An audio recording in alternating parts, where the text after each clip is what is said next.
بسم الله الرحمن الرحيم.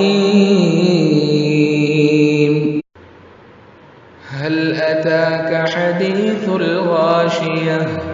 وجوه يومئذ خاشعة عاملة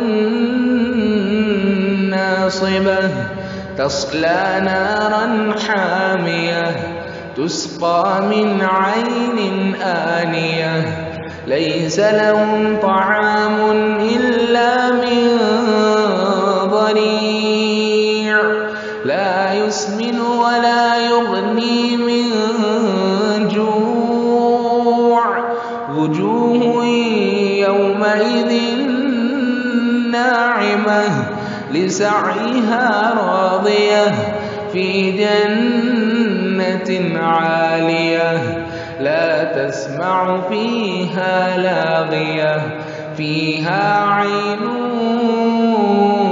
جارية فيها سرر مرفوعة وأكواب موضوعة ونمارق مسفوفة وزرابي مبثوثة أفلا ينظرون إلى الإبل كيف خلقت وإلى